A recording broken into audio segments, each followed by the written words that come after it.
Hello मित्रों, स्वागत है आप सभी का फिर से। तो आज हम शुरू कर रहे हैं सेमेस्टर फर्स्ट की राजनीति विज्ञान की किताब राजनीति विज्ञान का मूल आधार और इकाई 3 जिसका नाम है मूल राजनीतिक अवधारणाएं। अब जरा ध्यान से सुनिए, यह किताब जिसमें हम पूरे सेमेस्टर 5 यूनिट में कंप्लीट कर देंगे और हम इस पूरी किताब को 5 वीडियोस में पूरा कवर कर लेंगे।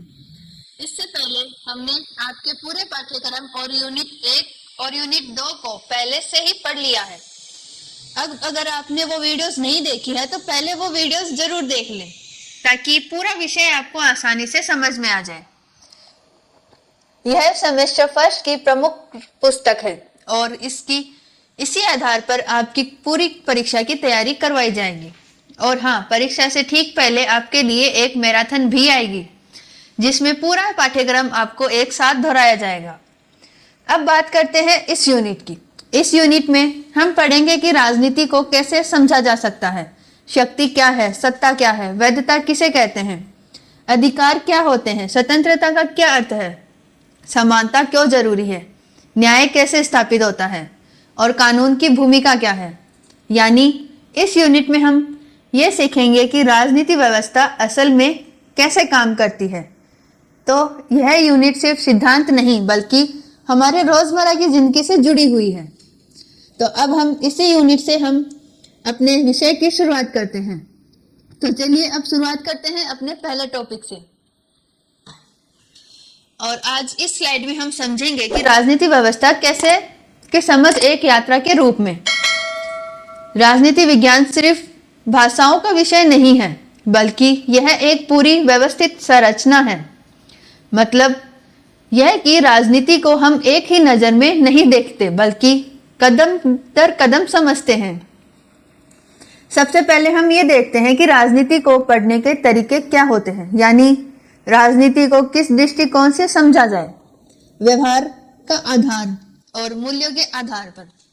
इसके बाद हम ये समझेंगे कि शासन असल में चलता कैसे है, कौन निर्णय लेता है, किसके पास शक्ति होती है और सत्ता कैसे काम करती है और वैधता क्यों जरूरी है। फिर हम तीसरे चरण में ये सोचेंगे कि एक आदर्श समाज कैसा होना चाहिए, जहां लोगों के अधिकार मिले, स्वतंत्रता हो, समानता हो, न्याय मिले और कानून सबकी रक्षा करे। इस तरह इस पूरी यूनिट की हम एक यात्रा पर चलेंगे जहां हम राजनीति को सिर्फ किताबों में नहीं बल्कि व्यवस्था के रूप में भी समझेंगे। तो याद रखिए, यह यूनिट 3 सवालों के जवाब देती है। हम राजनीति को कैसे देखते हैं, शासन कैसे चलता है, समाज कैसा होना चाहिए।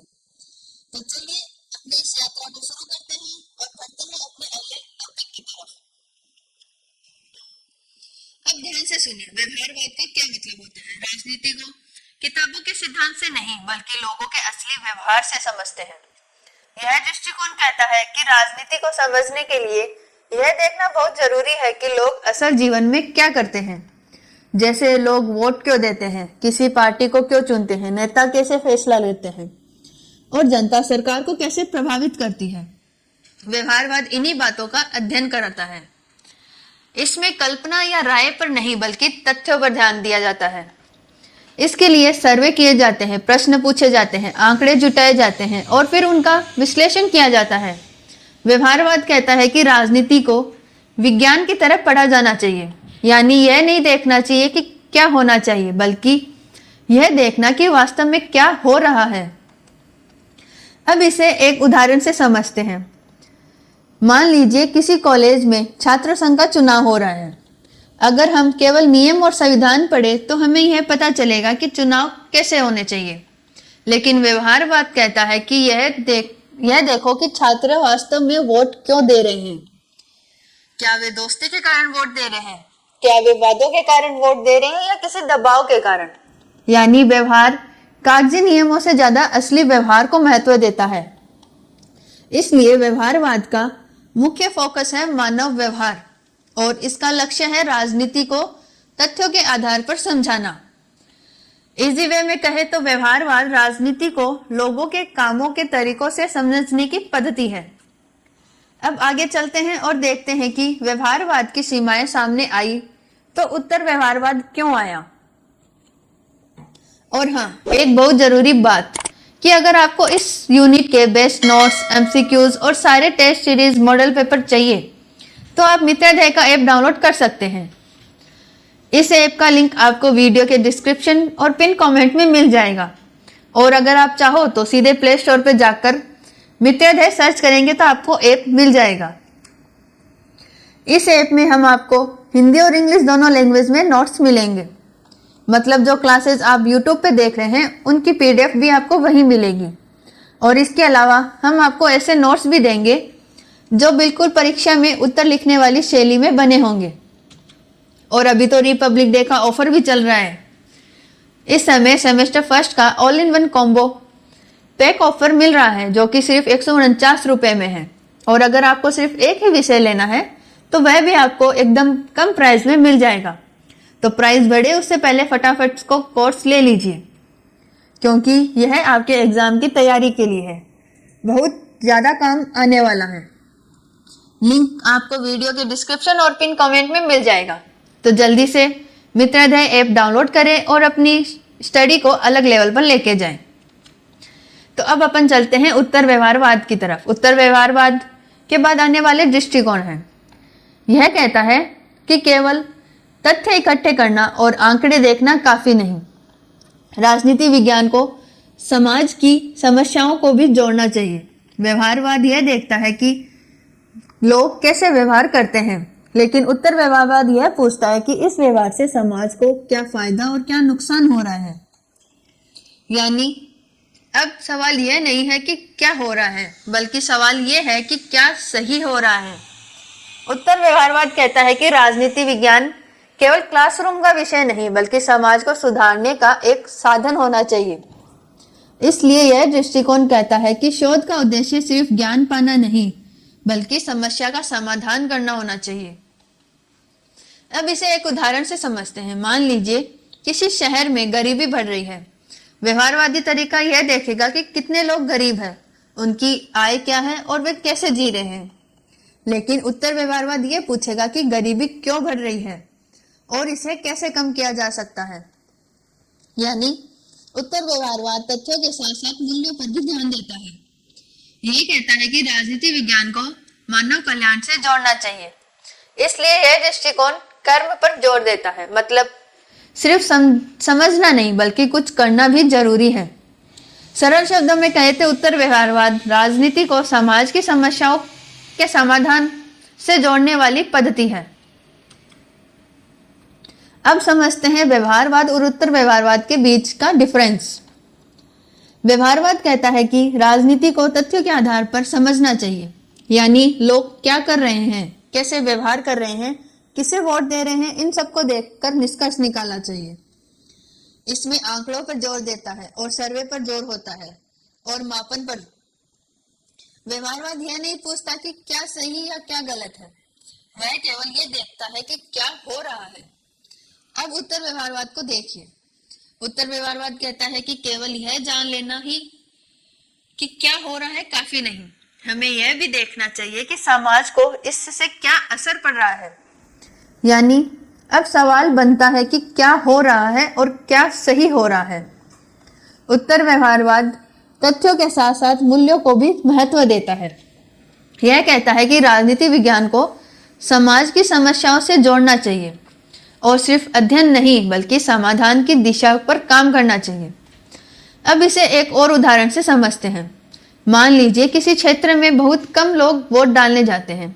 व्यवहारवाद ये बताएगा कि कितने लोगों ने वोट डाले और कितनों ने नहीं। लेकिन उत्तर व्यवहारवाद ये पूछेगा कि लोग वोट क्यों नहीं डाल रहे, उन्हें वोट देने के लिए क्या किया जाना चाहिए। यानी उत्तर व्यवहारवाद सिर्फ देखता है, व्यवहारवाद सिर्फ देखता है, लेकिन उत्तर व्यवहारवाद देखकर सुधारने की बात करता है। सरल शब्दों में व्यवहारवाद कहता है कि क्या हो रहा है और उत्तर व्यवहार कहता है कि क्या होना चाहिए और कैसे बेहतर किया जाए। तो यही है व्यवहारवाद और उत्तर व्यवहारवाद के बीच का मुख्य कारण। अब चलते हैं अपनी अगली स्लाइड पर और समझते हैं राजनीति में शक्ति क्या होती है। अब समझते हैं शक्ति क्या होती है। शक्ति का मतलब है दूसरों के व्यवहार को प्रभावित करने की क्षमता। यानी किसी को अपने अनुसार काम करवाने की ताकत। राजनीति में शक्ति बहुत जरूरी है, क्योंकि बिना शक्ति के कोई भी सरकार अपना फैसला लागू नहीं कर सकती। शक्ति हमेशा रिश्ते में होती है, मतलब एक व्यक्ति की शक्ति तभी दिखती है जब दूसरा व्यक्ति उसके प्रभाव में आता है। शक्ति कभी भी एक तरफा नहीं होती। जिस पर शक्ति चल रही है वह कुछ हदों तक प्रभाव डालता है। अब इसे एक आसान उदाहरण से समझते हैं। मान लीजिए स्कूल में प्रिंसिपल है, उसके पास शक्ति है कि वह नियम बनाए और छात्रों से पालन करवाए, लेकिन अगर सारे छात्र नियम मानने से इनकार कर दे तो प्रिंसिपल की शक्ति कमजोर पड़ जाएगी। इससे हमें यह समझ आता है कि शक्ति सिर्फ आदेश देने की नहीं बल्कि मानव संबंधों में काम करती है। शक्ति के अलग अलग स्रोत भी है। किसी के पास ज्ञान की शक्ति होती है, किसी के पास धन की शक्ति होती है, तो किसी के पास पद की। अब राजनीति में सबसे महत्वपूर्ण शक्ति होती है राजनीति पद की शक्ति, क्योंकि इसी शक्ति से कानून बनाए जाते हैं, नीति बनाई जाती है और समाज को चलाया जाता है। सरल शब्दों में कहे तो शक्ति का अर्थ है दूसरों को प्रभावित करने की ताकत। अब आगे हम अगली स्लाइड में चलते हैं और समझ देंगे कि जब शक्ति कानून मान्यता मिल जाती है तो उसे क्या कहा जाता है। यानी अब हम पढ़ेंगे सत्ता। सत्ता क्या होती है? सत्ता का मतलब होता है वैसी शक्ति जिसे कानून की मान्यता मिल चुकी हो। यानी सत्ता केवल ताकत नहीं बल्कि वैध ताकत होती है। जब किसी व्यक्ति या संस्था को कानून के अनुसार आदेश देने का अधिकार मिल जाए तो वही सत्ता कहलाती है। राजनीति में सत्ता बहुत महत्वपूर्ण है, क्योंकि इसी के कारण या इसी के आधार पर सरकार अपने फैसले लागू करती है। सत्ता हमेशा किसी पद से जुड़ी होती है, जैसे प्रधानमंत्री, मुख्यमंत्री या कलेक्टर। इन लोगों के पास जो शक्ति होती है वह उनके पद के कारण होती है। जैसे मान लीजिए किसी शहर में पुलिस अधिकारी है, उसके पास यह अधिकार है कि वह कानून तोड़ने वालों को रोक सके, तो उसकी व्यक्तिगत ताकत नहीं बल्कि उसके पद की सत्ता है। यानी अगर वही व्यक्ति वर्दी न पहने और साधारण नागरिक बने तो उसकी वही बात सत्ता में नहीं मानी जाएगी, जिससे हमें यह समझ आता है कि सत्ता व्यक्ति से नहीं बल्कि पद से आती है और यह जनता की स्वीकृति पर टिकी होती है, क्योंकि लोग मानते हैं कि यह पद कानूनी है, इसलिए वे इसके आदेश को मानते हैं। सरल शब्दों में सत्ता का मतलब है कानून से मिली हुई शक्ति। अब हम आगे समझेंगे कि सत्ता को लोग क्यों मानते हैं, यानी हम पढ़ेंगे वैधता। अब हम समझते हैं कि वैधता क्या होती है। वैधता का मतलब होता है किसी शासन को लोगों द्वारा सही और उचित मान लिया जाना। यानी सत्ता तब मजबूत होती है जब जनता यह माने कि यही सरकार शासन का अधिकार करती है। सिर्फ कानून से सत्ता मिल जाना काफी नहीं होता। जब तक लोग मन से उस सत्ता को स्वीकार नहीं करते तब तक वह सत्ता कमजोर रहती है। इसलिए वैधता का संबंध विश्वास से होता है। लोग मानते हैं कि सरकार जो निर्णय लेती है वह न्यायपूर्ण और उनके हित में है। अब इसे एक उदाहरण से समझते हैं। मान लीजिए किसी देश में चुनाव होते हैं और जनता वोट देती है, सरकार बनाती है। जब लोग उस सरकार के फैसलों को मानते हैं और आदेशों का पालन करते हैं तो इसका मतलब है उस सरकार को वैधता मिल चुकी है।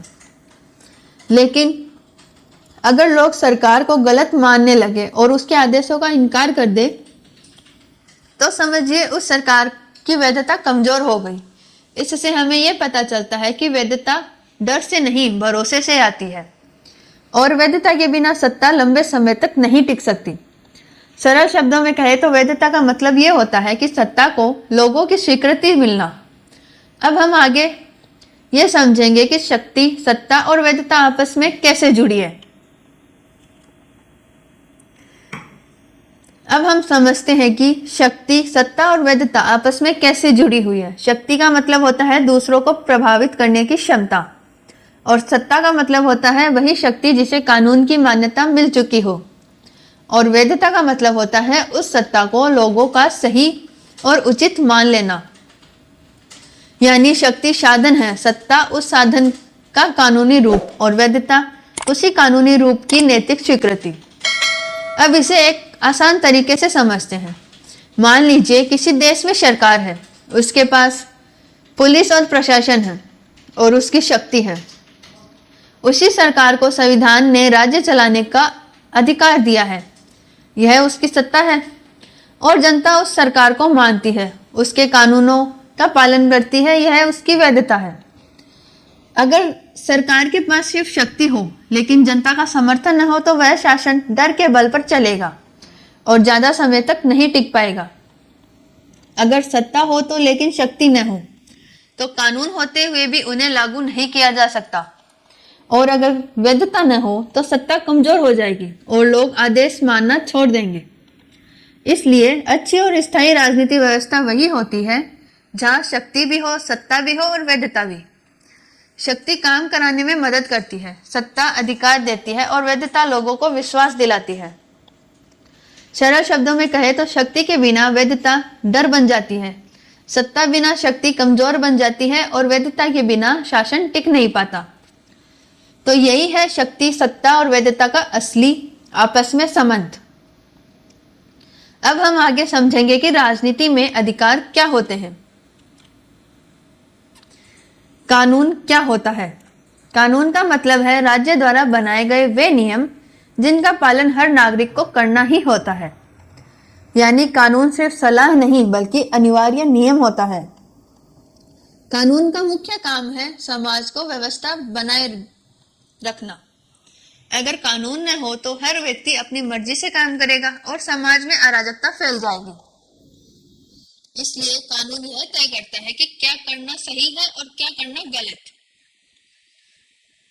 अब इसे एक उदाहरण से समझते हैं। मान लीजिए सड़क पर ट्रैफिक नियम न हो तो कोई कहीं से भी गाड़ी चलाएगा और दुर्घटना बढ़ जाएगी।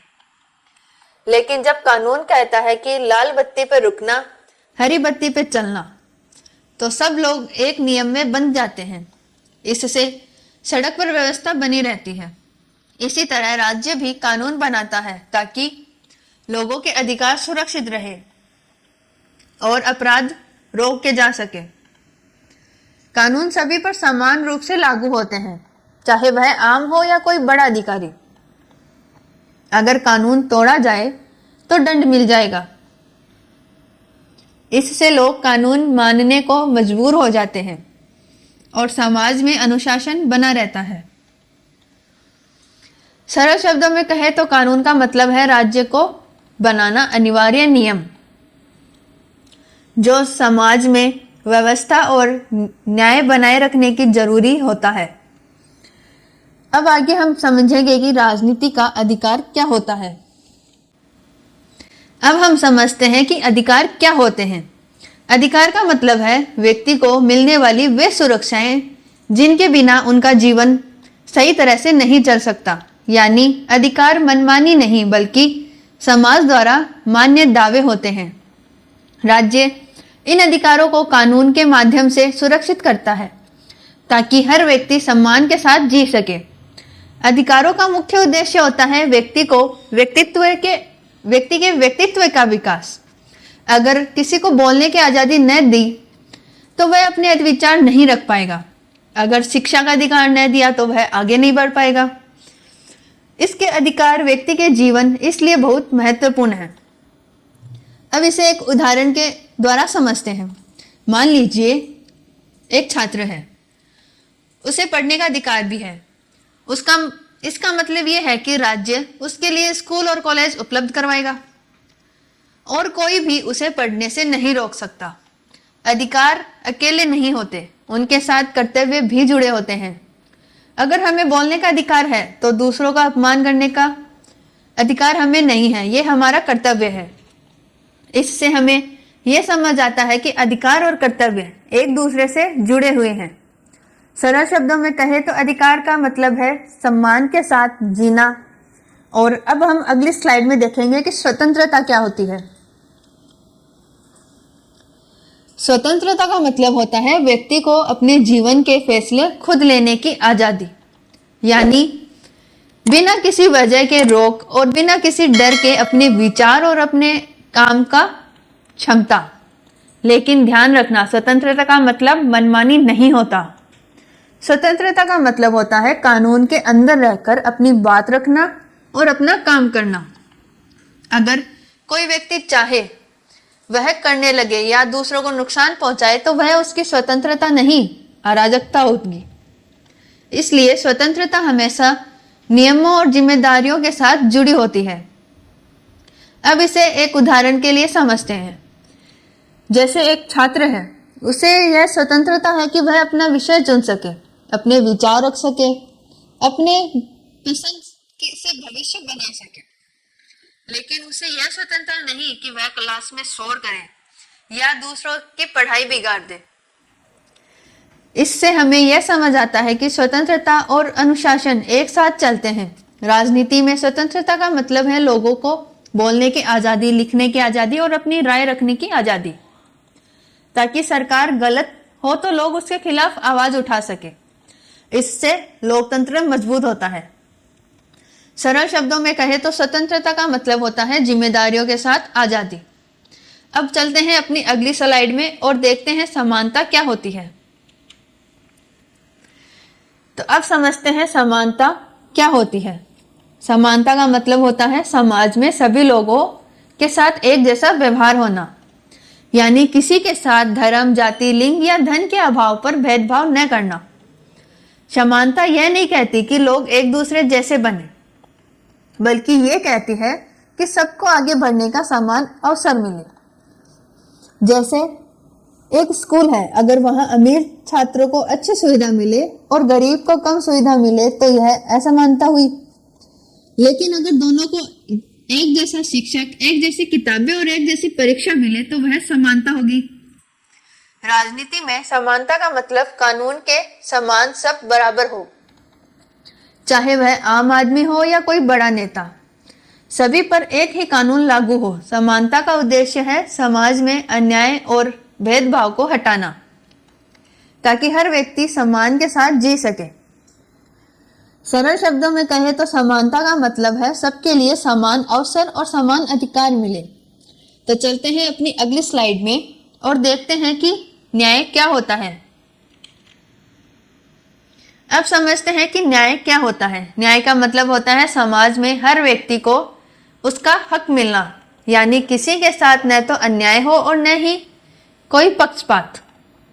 न्याय केवल अदालत तक ही सीमित नहीं है। न्याय हमारे पूरे समाज से जुड़ा हुआ विचार है। इसका मतलब है कि लोगों को समान अवसर मिले और कमजोर वर्ग के साथ गलत व्यवहार न हो। अब इसे एक उदाहरण से समझते हैं।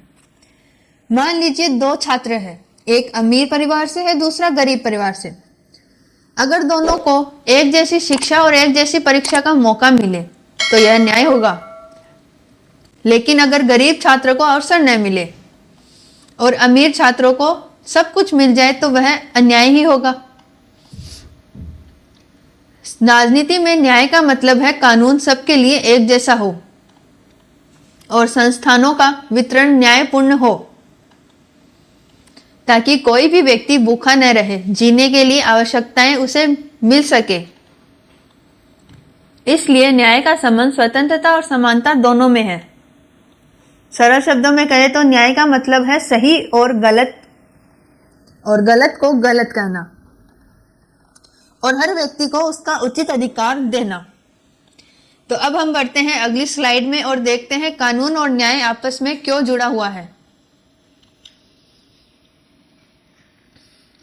अब इस पूरे अध्याय का पुनरावर्तन कर लेते हैं ताकि आपके दिमाग में सारी बात एक साथ स्पष्ट हो जाए। इस अध्याय में हम सबसे पहले यह समझेंगे कि राजनीति को समझना एक यात्रा है। इस अध्याय में हम सबसे पहले यह समझा कि राजनीति को समझना एक यात्रा है, यानी राजनीति को एक ही नजर से नहीं बल्कि धीरे धीरे कई चरणों में समझा था। फिर हमने पढ़ा व्यवहारवाद, जिसका मतलब होता है राजनीति को लोगों की असली व्यवहार से समझाना। उसके बाद हमने जाना उत्तर व्यवहारवाद, जो कहता है कि सिर्फ ये कहता है कि सिर्फ जानना ही क्या हो काफी नहीं, बल्कि यह भी सोचना कि समाज के लिए क्या सही है। फिर उसने दोनों की तुलना को समझा। फिर व्यवहारवाद तथ्यों पर ध्यान देता है और उत्तर व्यवहारवाद तथ्यों के साथ मूल्यों पर भी ध्यान देते हैं। उसके बाद हमने पढ़ा शक्ति, यानी दूसरों को प्रभावित करने की क्षमता। फिर हमने जाना सत्ता, जो कानून से मिली होती शक्ति होती है। उसके बाद हमने समझा कि वैधता, यानी सत्ता को लोगों की स्वीकृति मिलना। फिर हमने तीनों का आपस में संबंध समझा कि शक्ति साधन और सत्ता अधिकार है क्या, और वैधता विश्वास है जो राज्य द्वारा बनाए गए अनिवार्य नियम होते हैं। फिर हमने अधिकार यानी सम्मान और जीने का अधिकार मिलने वाली सुरक्षा को देखा। उसके बाद हमने पढ़ा कि स्वतंत्रता यानी जिम्मेदारी के साथ आजादी। फिर हमने जाना समानता, यानी सबके लिए समान अवसर और समान व्यवहार। और अंत में हमने पढ़ा न्याय, यानी हर व्यक्ति को उसका हक मिलना। इस तरह इस पूरा अध्याय हमें यह सिखाती है कि राजनीतिक व्यवस्था कैसे समझी जाती है और एक अच्छा समाज कैसा होना चाहिए। लोगों के पास अधिकार हो, स्वतंत्रता हो, समानता हो, न्याय हो और सबको कानून की रक्षा मिले। अगर आपने इस पूरे अध्याय को अच्छे से समझा तो आपको सेमेस्टर फर्स्ट की राजनीति विज्ञान की नींव समझ में आ गई।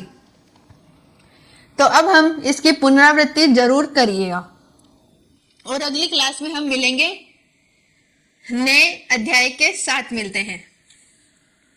ऑलराइट मित्रों, आज हमने सेमेस्टर फर्स्ट की राजनीति विज्ञान की क्लास अटेंड की और जिस किताब से हमने ये विषय कंप्लीट किया उस किताब का नाम है राजनीति विज्ञान के मूल आधार। और आज हमने यूनिट 3 कंप्लीट कर ली। उम्मीद है कि आपको ये क्लास समझ में आई होगी और आपको ये विषय भी आसान लगा होगा। अब अगर आपको इस क्लास के नोट्स, महत्वपूर्ण क्वेश्चंस और बाकी स्टडी मटेरियल चाहिए तो उसके लिए आपको मित्रालय का ऐप डाउनलोड करना होगा। नोट्स का लिंक आपको वीडियो के डिस्क्रिप्शन और पिन कमेंट में मिल जाएगा। तो फटाफट से ऐप डाउनलोड कीजिए और अपनी तैयारी को मजबूत कीजिए। तो बस आज इतना ही, कल मिलते हैं सेम टाइम सेम जगह। तब तक के लिए जुड़े रहिए आपके अपने स्टडी मित्र मित्राध्याय क्लासेस के साथ। धन्यवाद।